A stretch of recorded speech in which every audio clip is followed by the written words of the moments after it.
Welcome to the Getting Real with Hilary show, where ordinary heroes tell extraordinary stories during unique and never been heard before conversations with your host, Hilary Arno Burns. Hilary's unique listening and way of asking questions results in conversations that aren't usually talked about, so you can create the life that you really want but are afraid you can't really have. We are demonstrating the greatness in the human spirit and creating a world where we all reclaim our birthright of joy, happiness, purpose, and passion. Now, here's your host, Hilary Arno Burns. Welcome to the Getting Real with Hilary show, and today we have a very special guest. Her name is Lisa Skinner, and I'm just going to read her introduction. Author Lisa Skinner is a behavioral specialist in the field of Alzheimer's disease and related dementias. In her 30-year career as a community counselor, private advisor, and regional director of senior care facilities, Lisa has helped thousands of families and caregivers understand the daunting challenges of brain disease. So anyway, I'm already crying. My mom has dementia, and so I'm very anxious to be able to ask Lisa questions and help other people who are going through this disease with their family members. So welcome, Lisa. Hi, Hilary. Thanks so much for having me on the program today. I'm honored to be here, and I'm glad that we're going to be talking about this topic because you're right, it impacts so many families now. Yeah.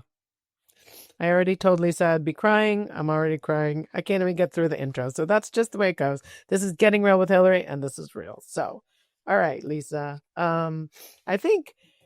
I don't know if you want to tell them the story about your grandmother and how that was, I'm assuming that was your first foray into this disease, and if that's how you started your career because of her.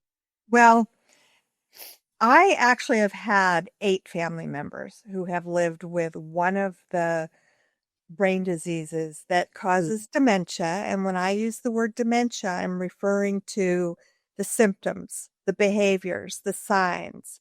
We kind of put that into a broad-based bucket called dementia, but it's a brain disease that causes those symptoms. But there's so many similarities, depending on which brain disease. There are actually about 200 of them that cause dementia, but some of the more familiar ones would be Alzheimer's is the most common, the one that most of us have heard about or dealt with. And then there's, of course, Lewy body dementia, there's vascular dementia, there's frontotemporal dementia. Again, I couldn't even tell you all 200, but there are a lot of different brain diseases that all result in very similar symptomology. And Lisa, what's the difference? Is it where in the brain it is? Is that the difference between all of them? Okay. Yes. So it's where it's like attacked or something. Yeah. So the hallmark of Alzheimer's disease is it attacks short-term memory first, where frontotemporal dementia attacks the frontotemporal lobe first. And that's where we house our emotions and our reasoning and our logic. But with that said, even though Alzheimer's starts in the short-term memory, people who live with Alzheimer's disease still lose their ability to reason things out. And they, a lot of times rely more on emotions than logic and reasoning, because that part of the brain eventually will be damaged too. So that's why when we put all of these terms into this bucket that we call dementia, which is referring to the symptoms, they all kind of overlap and intermingle. And sometimes it makes it really more difficult to determine what brain disease somebody is actually suffering from. And people can, and a lot of people aren't aware of this, people can actually be experiencing what we call mixed dementia, where they might have Alzheimer's and a different brain disease going on simultaneously. You can have Lewy body disease and Alzheimer's at the exact same time. So It's not a, so go ahead. if the Alzheimer's is the short term, I forget where that is, the short term memory, and then the frontal lobe is the emotions, what part affects the judgment? The frontotemporal. It's in here. So because I'll just say, for my mom, her judgment wasn't so good. I don't know if we noticed that she was forgetting stuff, but like she was putting a plastic coffee pot on the stove to warm it up and starting a fire. Like that was one of the first things we were like, Mom, you can't do that. But she wanted to warm up the coffee, she lost that ability to realize that was dangerous. Right. You know what I mean? And that's very common. Yeah. Yeah. And what part is that, or does it not matter? Like what is that? What is she losing there? She's losing reasoning, I guess. Yes. Or judgment, reasoning. Yeah. Okay. Whew. Okay. So go ahead. So you were talking about that. Yeah. Oh, my grandma. Yeah. Okay. So, my grandmother actually was my very first experience. And it's the one that has really stayed with me even until today. So, it dates back about 50 years. So I was a teenager. My grandma lived very close to us. So I saw her on a regular basis. I grew up with her. I was close with her. And I remember I had just gotten my driver's license and I wanted her to be so proud of me. So I decided to go over and show off my driver's license and that I drove over there all by myself. So she invites me in and we sit down in her living room as we typically did. And within 5 minutes, out of nowhere, out of her mouth, she starts telling me about these birds that were living in her mattress and they would come out at night and peck at her face. But that wasn't all. Then she pointed to her walls in the living room and she said, "You see them? Do you see them?" And I'm saying, "What am I supposed to be looking at?" And she says, "Don't you see all those rats running everywhere? They're invading my home." And of course, I didn't say anything. And then the last thing that she shared with me was that these men were constantly breaking into her home. They were stealing her jewelry, her personal possessions, and she was convinced that eventually they were going to just get rid of her, do away with her, and they were going to take over her life, her identity. And that she was constantly scared. She couldn't sleep at night. She couldn't eat. These birds are pecking her face. And I just sat there absolutely dumbfounded because I didn't even know there was anything wrong with my grandmother. Now, you have to take into consideration that this was 50 years ago. And number one, it was a very stigmatized disease. We didn't even call it Alzheimer's. After this whole incident, I went home and I confronted my mom and I asked her if she knew that there was something wrong with grandma. And I told her the story. She goes, "Oh yeah, she's been diagnosed with senile dementia," is what they called it. And I said, "Well, why in heck didn't you warn me? Didn't you tell me?" I said, "I was completely caught off guard. I'm listening to these unbelievable stories that are just, so far-fetched, birds living in a mattress, and we're just not going to talk about it."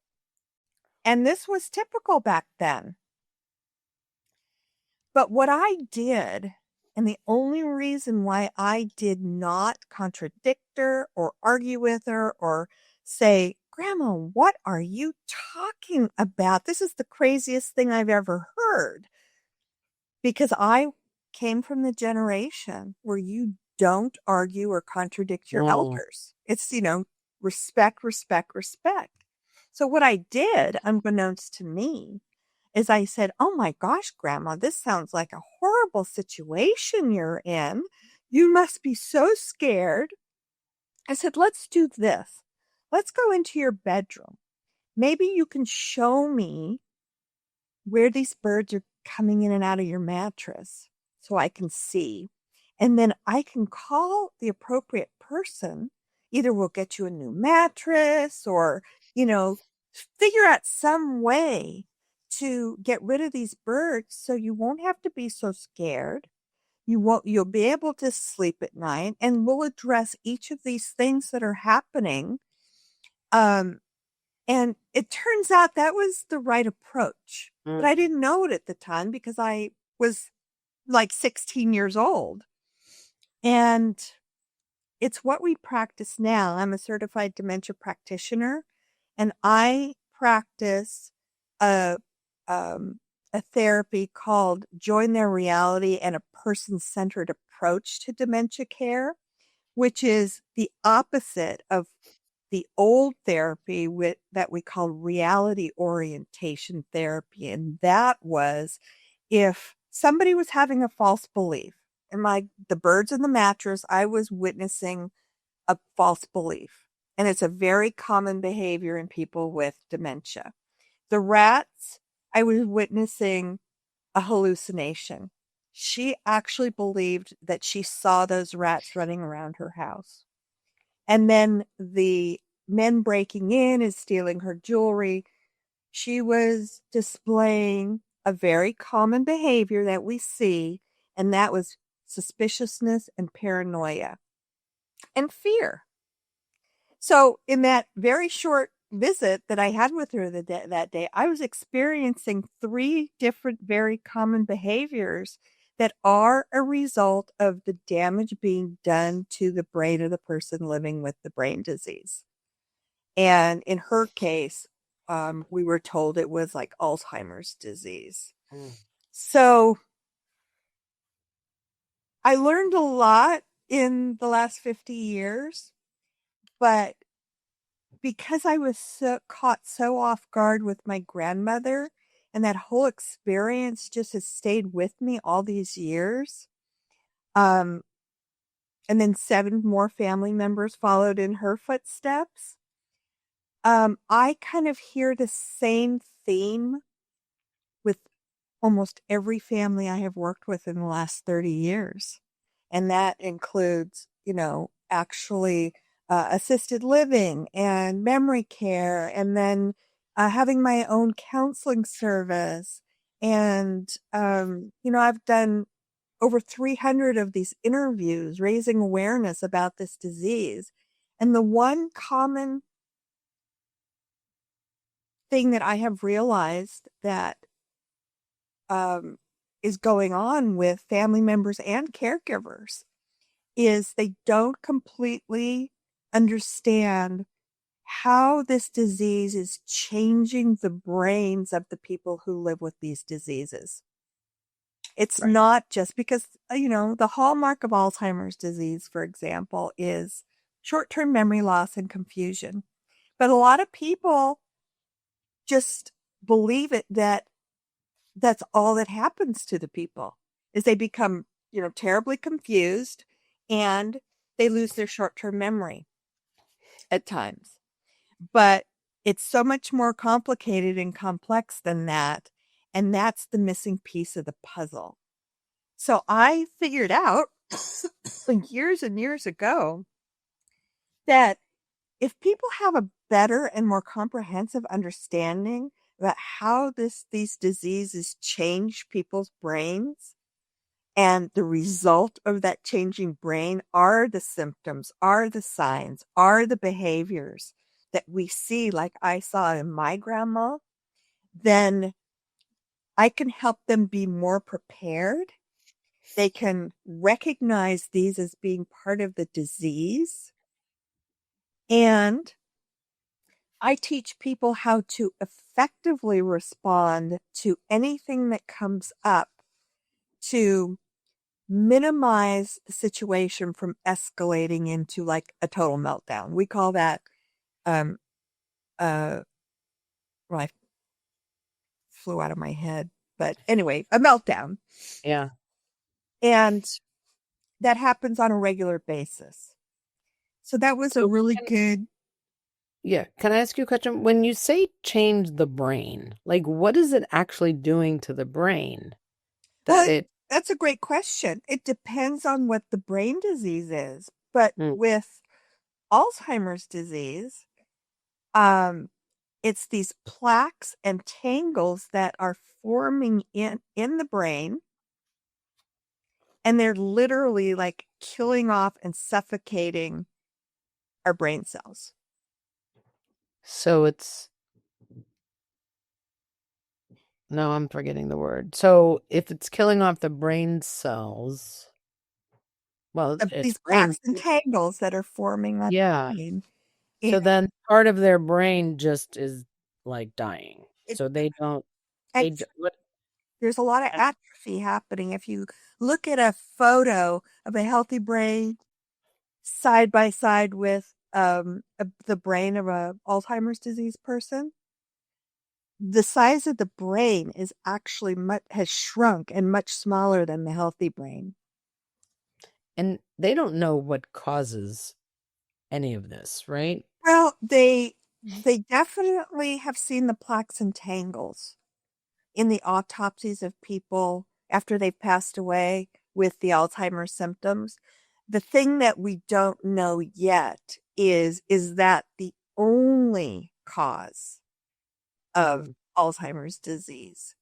And there's Or no way to eliminate or prevent the plaques and tangles, right? Like what is well, there have been studies that have been done for decades that are showing correlations between the risk factors that we know exist that will increase a person's risk of developing Alzheimer's disease or minimizing their risk.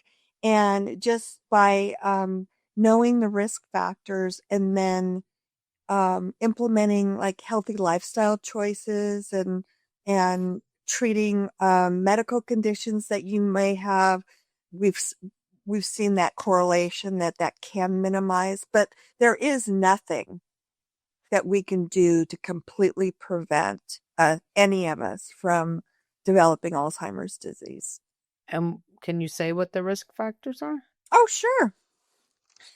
It's a little bit long. Is that all right? I mean, just like a flavor, so we get the flavor of it. Okay. So there's two aspects to these risk factors. The first category we call the non-modifiable risk factors. There's only 4 of those. So the number one risk factor in developing Alzheimer's disease is a person's age. And we say that's non-modifiable because we can't change our age, right?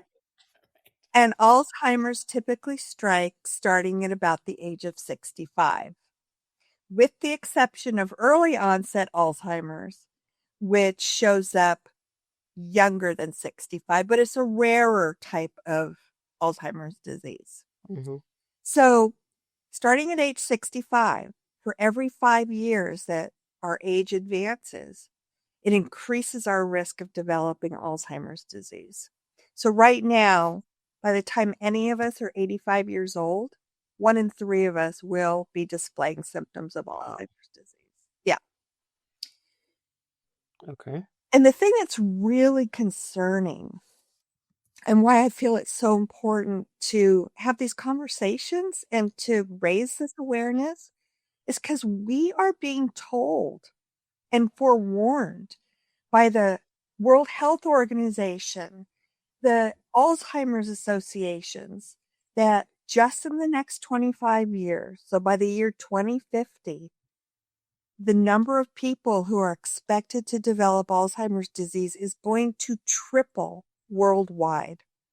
And we are not prepared as a society for that increase of Alzheimer's disease. Now, this is unless a cure or a treatment's found between now and then. But if there still isn't, then the number of people who will develop Alzheimer's disease is expected to triple. Okay.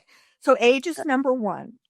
The second non-modifiable risk factor is our gender. We know more women develop Alzheimer's disease than men. Oh, Plain and simple. okay. And we can't change our gender. Well, we can, Okay. but if Right. you don't. Right. Okay. The third is genetics. Hmm. Now, Alzheimer's disease does tend to run in families, but there's also a gene that we can inherit from either our moms, our dads, or we can inherit one from both. It's called the APOE4 gene. Hmm. And there's a test for it. And you can either inherit one of those genes or both. And if you have two, if you're carrying two APOE4 genes, that means that you inherited both from your mom and your dad. Hmm. If you have one of those genes, it increases your risk of developing Alzheimer's disease. If you are carrying both, two of them, that increases your risk even more. Now, does that mean that you're definitely going to develop Alzheimer's disease? No, it doesn't. It just increases your risk versus somebody who's not carrying any APOE4 genes. And then the last non-modifiable risk factor is our ethnicity. So we know, and this is through, science-based research, that there are certain ethnic backgrounds that do tend to develop Alzheimer's disease more than others. So Hispanics are at a very high risk of developing Alzheimer's disease. African Americans, Asians and Pacific Islanders are 4 of the highest risk categories. But anybody, I'm Caucasian and I've had 5 of my 8 family members have been blood relatives. The other 3 were through marriage, like my mother-in-law had it. So I know I'm at a high risk for developing Alzheimer's disease just because it's prevalent in my mom's side of the family. Right. Does that mean I'm going to get it? No. My mother didn't have it, but 3 of her sisters did and her mom. Mm. So those are the non-modifiable risk factors. So any of those risk factors that apply to any one of us are stacked against us, obviously. Right. Then we have the other category of modifiable risk factors. So I'm going to tell you some of those.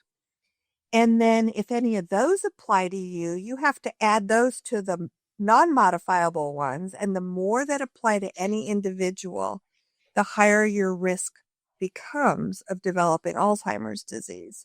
But it still doesn't mean you will. I want to assure everybody because this is a scary thing.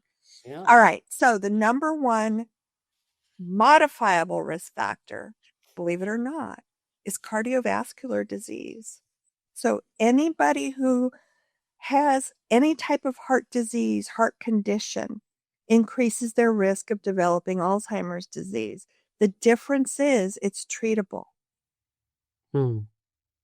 So then if you are suffering from high blood pressure or hypertension and it's being treated, then that can cut back the risk factor.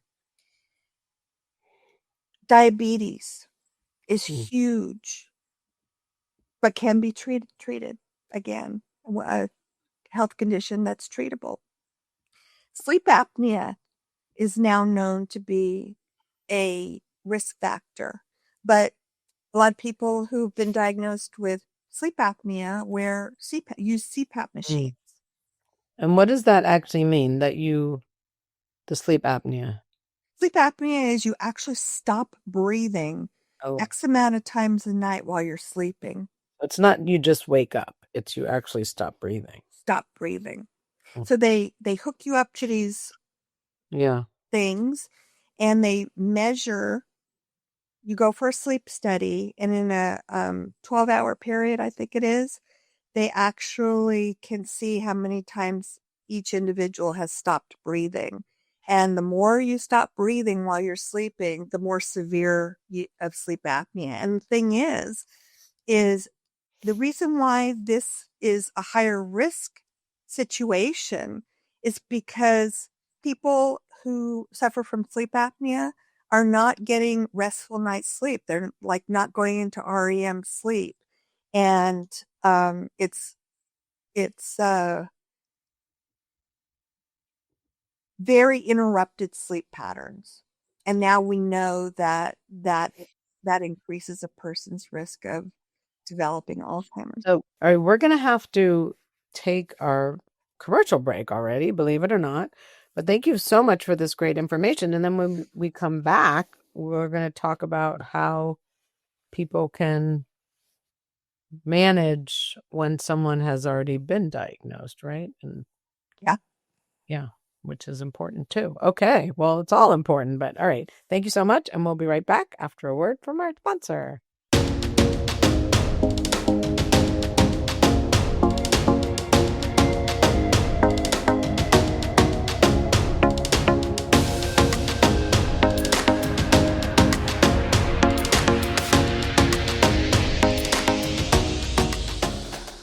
Has social emotional learning become just one more thing on your teachers' plates? Do teachers and students both find it boring and ineffective? Then bring Kikori to your school.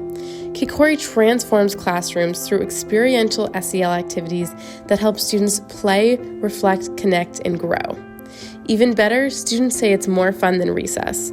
Schedule a no-obligation conversation at kikoriapp.com/bringkikori.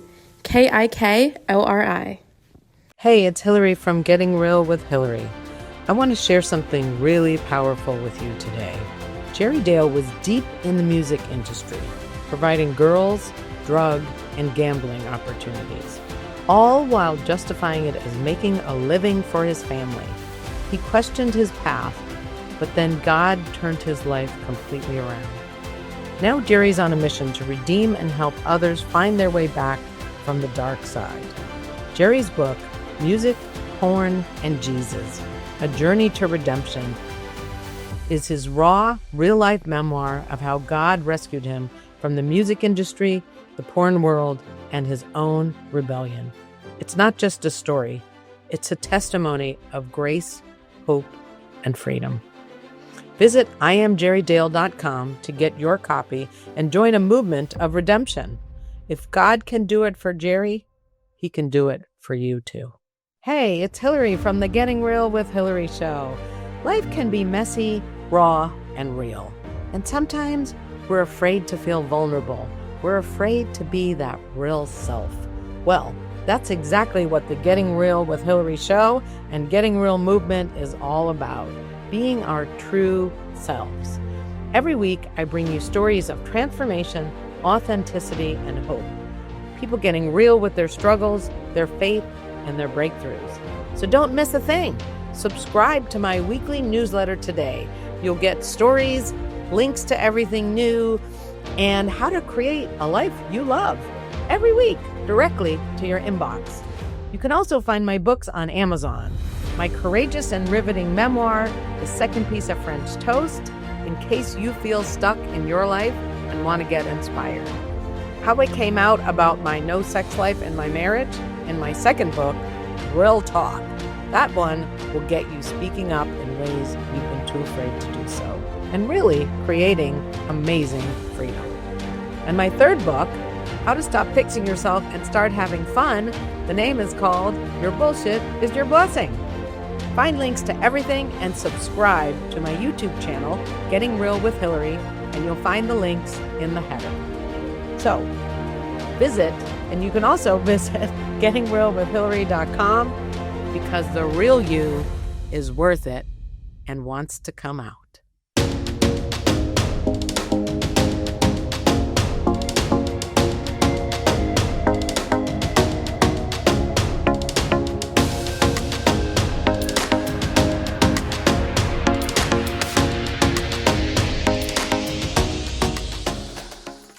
thank you, as always, to our sponsor, KakoriApp.com. It's a social emotional learning platform that actually helps kids learn better while having more fun. The teachers love it, the kids love it, and if you want to make a difference in your, children's lives, and if you're a teacher in the students' lives, it really can make a difference. I just interviewed Kendra Bostic, who's the founder and owner of that company, and what she told me about how kids can learn, how kids get labeled.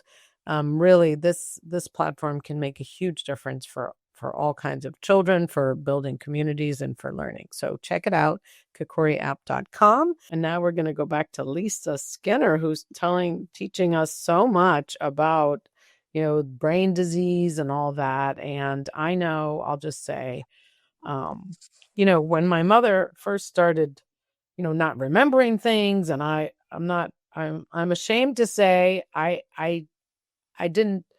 I would tell her, Mom, I just told you that. And I know that's the absolute wrong thing to do, but I just didn't know. So, reading Lisa's book, I wish I had read it, 5 years ago when it just started. The Truth Lies in Alzheimer's, Its Secret Faces. She really goes through how you can, understand what's going on so that you don't make them feel worse, because you know what? She couldn't help it. And I didn't know any better. And so Lisa's goal is to bring this to people's awareness. And I wholeheartedly agree, because, not only did it not help, but I was ashamed of myself, and I was trying to be more patient, but I didn't know how. So anyway, I will let you talk, Lisa. Please tell us how we can serve our loved ones better and have more compassion for ourselves as well. And this is the thing. The average period of time, just from the onset of the symptoms, when you really realize that, oh my goodness, there is something seriously wrong with my mom here, or my dad, or you're caring for somebody you've been told has Alzheimer's or one of the other brain diseases. Just at the onset of the symptoms, the average time a person lives is 8 to 15 years. My grandmother lived 20 years beyond the day that I found out birds were living in her mattress.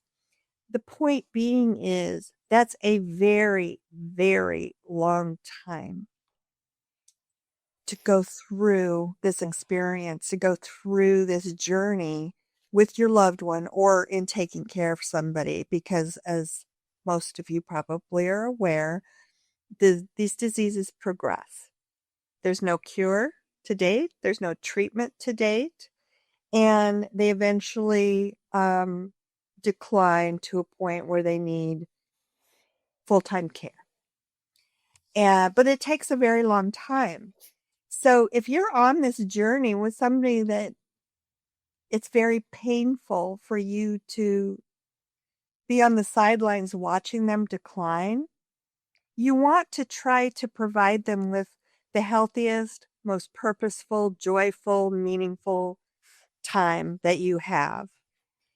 And that is almost impossible to do, as a lot of family members have found out, and caregivers, if you're constantly at odds with that person, because you're trying to correct them. You're trying to fix them.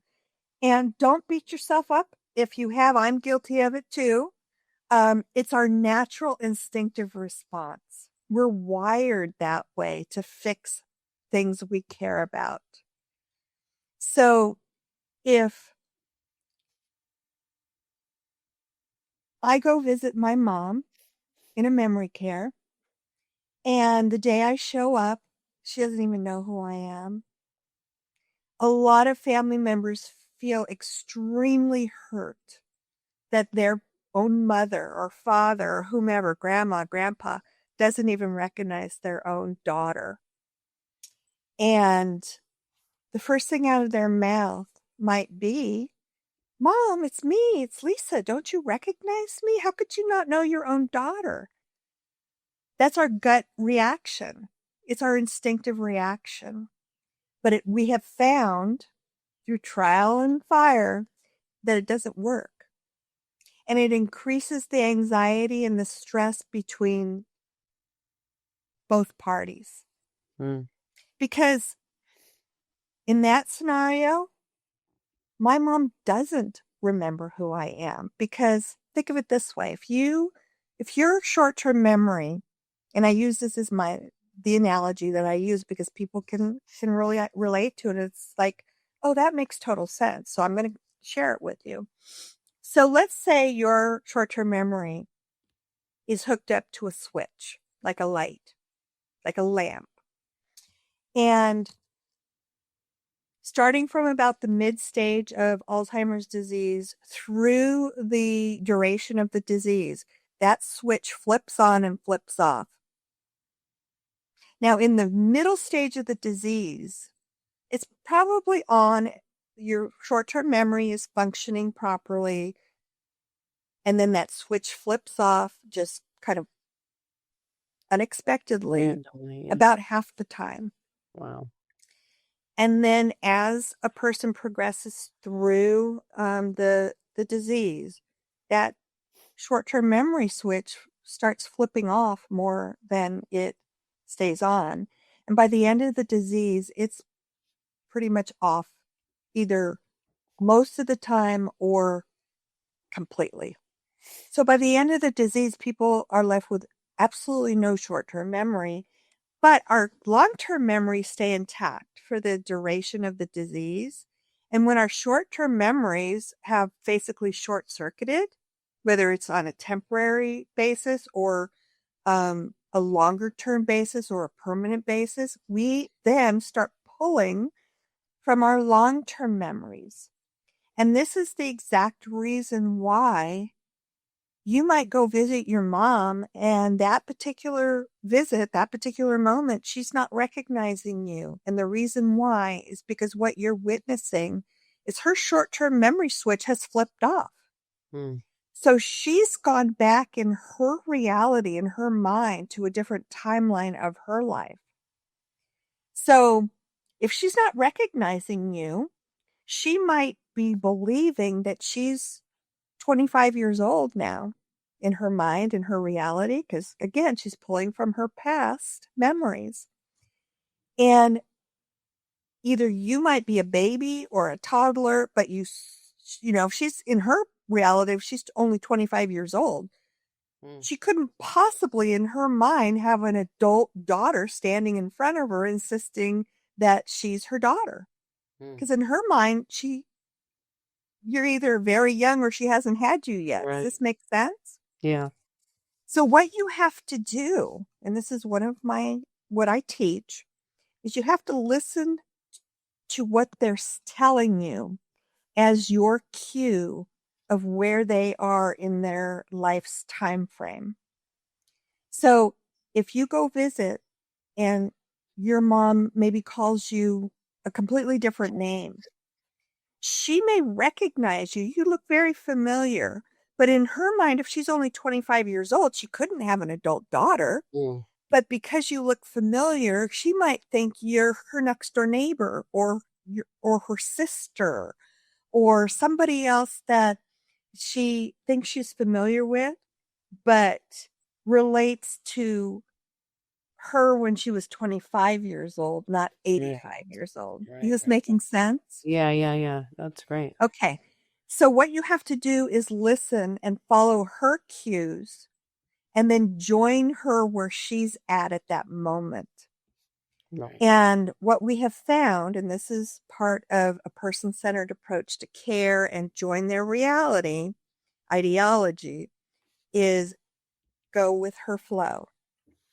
Because even though you're the one with the healthy brain and you live in the real reality, she's also living in a reality that's her reality.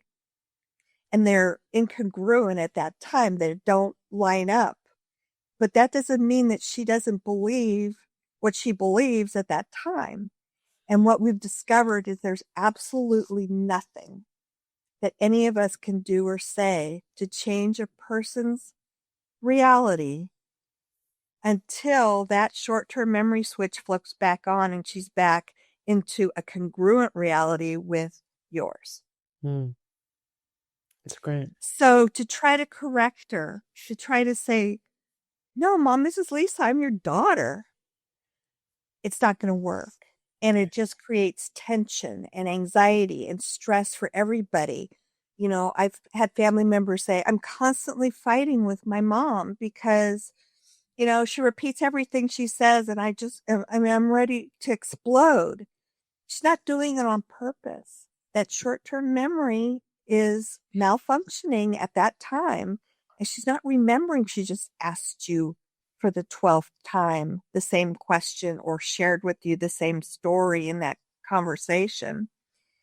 And it takes an incredible amount of patience, an incredible amount of understanding. We literally have to retrain our brains to be able to do this because it doesn't come naturally for us, but it's what we have found is the effective approach to when this happens. So when I say follow her cues, if I show up the next day and she knows exactly who I am. Oh, Lisa, I'm so glad to see you. I was hoping you'd come see me today. I mean, obviously she knows my name, and I think it's a pretty good chance that she knows I'm her daughter. And then that's your cue that, okay, her short-term memory is working just fine today.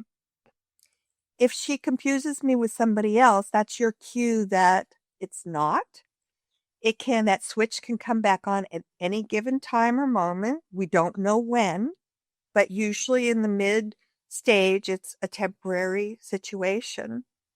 And the thing that is a little bit comical is the reason why it's so important to follow their cues and listen to what they're telling you so you can figure out where they are on their life's timeline is because if you went the next day and the day before she didn't know who you were, she knew she recognized you and you looked familiar, but she thought you were somebody, 50 years earlier.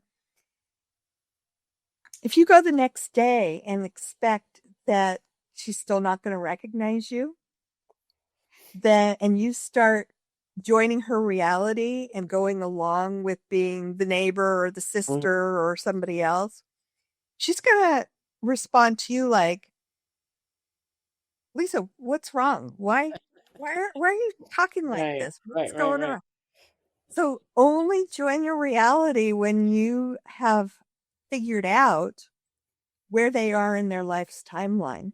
Because trust me, it can flip on and flip off with no notice at all. And I've had people kind of get caught in the join their reality where that's happened. And they kind of assume that the next time they see him, their short-term memory switch is still going to be off, and it wasn't. And their relative is going, I have no idea what you're talking about.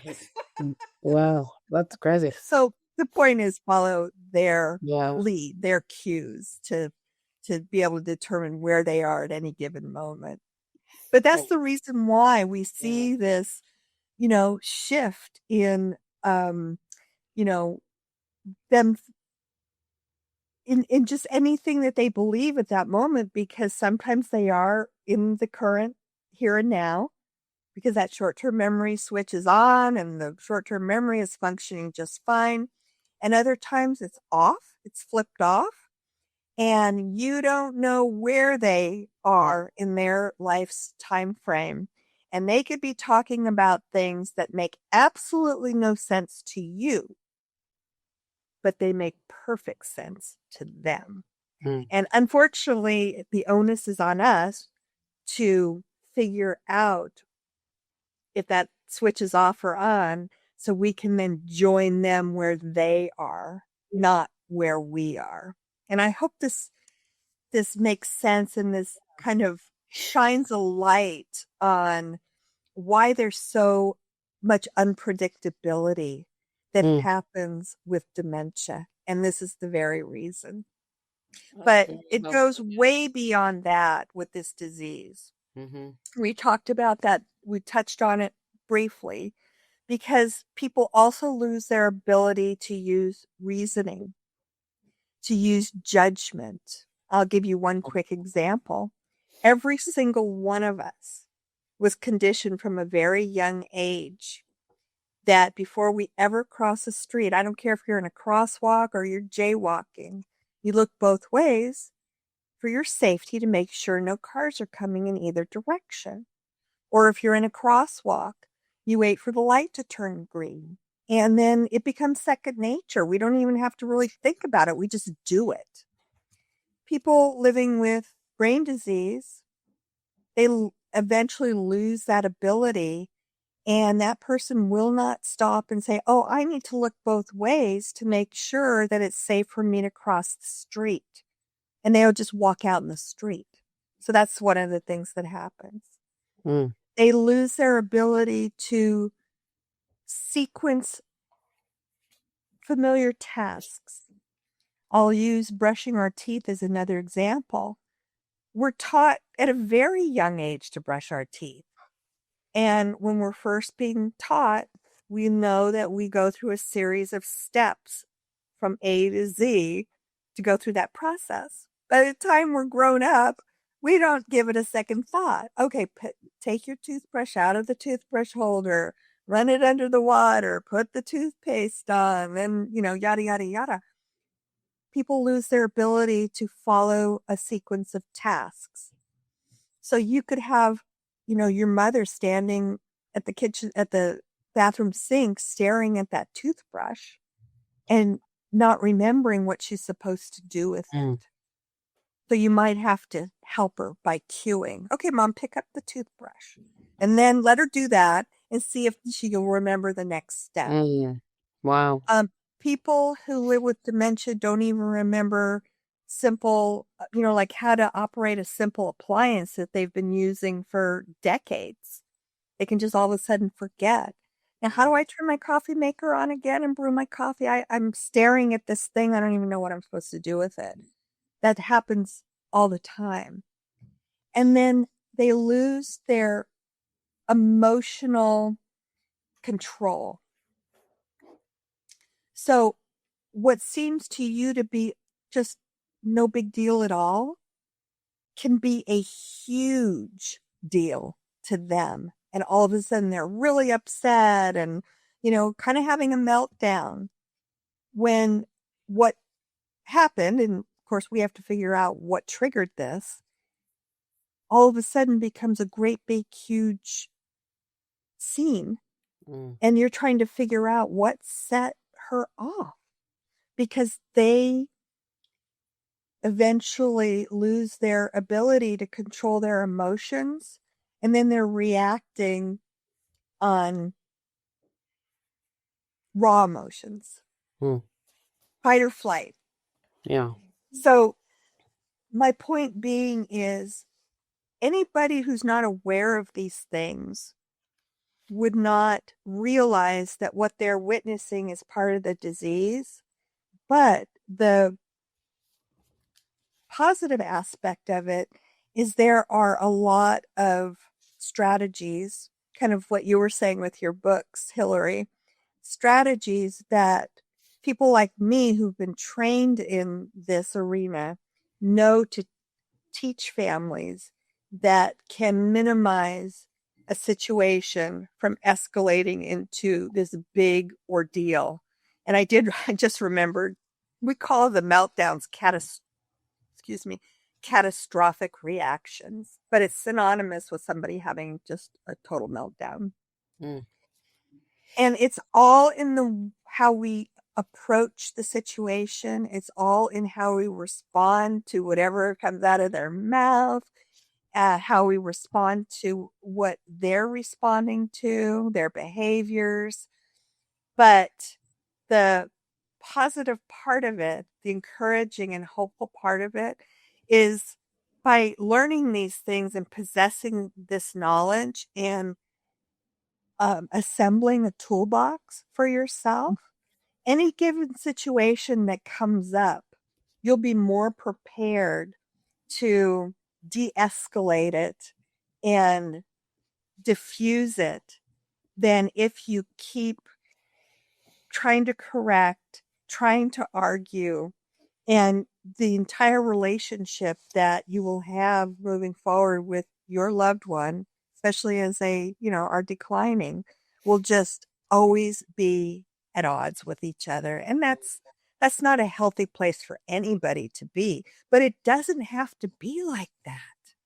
We know now what works, Right. but most people aren't aware of it because this is their first experience with, something as serious as your brain being damaged. Lisa, thank you so much. We're almost out of time. I have one quick question that's on my mind, and I know it's on the minds of a lot of people. When we can't remember a word, it's just not coming to our brains. And it seems to happen to a lot of people. Is that a sign of dementia, or is that just aging? Like, is that something to be concerned about? I know a lot of people who are like, oh my God, I can't remember this word. What would you say? Or do we not know? It can be either. And that's why it makes this disease is so difficult to diagnose in the earlier stages, is because it actually can just be part of normal aging forgetfulness.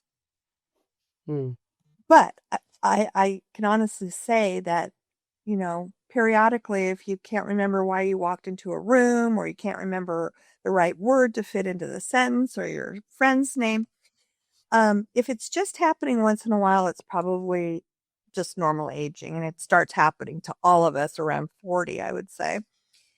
But if it becomes more severe and is happening more often, and it becomes blatantly obvious that there's something more serious going on than just normal aging forgetfulness, then I would recommend that it's time to be assessed by a doctor, because it could be a brain disease that is, because we can live with brain diseases for, up to a decade and show no symptoms. And then all of a sudden, so it's a complex answer, because it could be normal aging, but probably you were not going to know until the person's into their mid stage that, oh my goodness, there's something serious going on, because now these signs and these symptoms are impacting their ability to function in their life.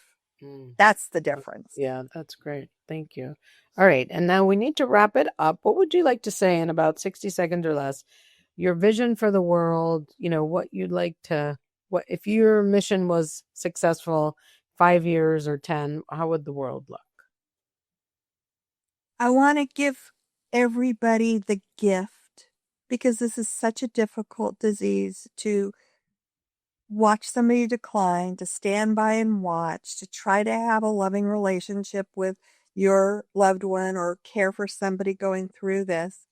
I want to be able to give everybody the gift of having a more meaningful relationship with their loved ones, and have a less stressful time going through it with them, by empowering them with the right tools and information to allow that to become their reality. And it is possible, trust me, with less medication, and just, it takes knowledge and new skills.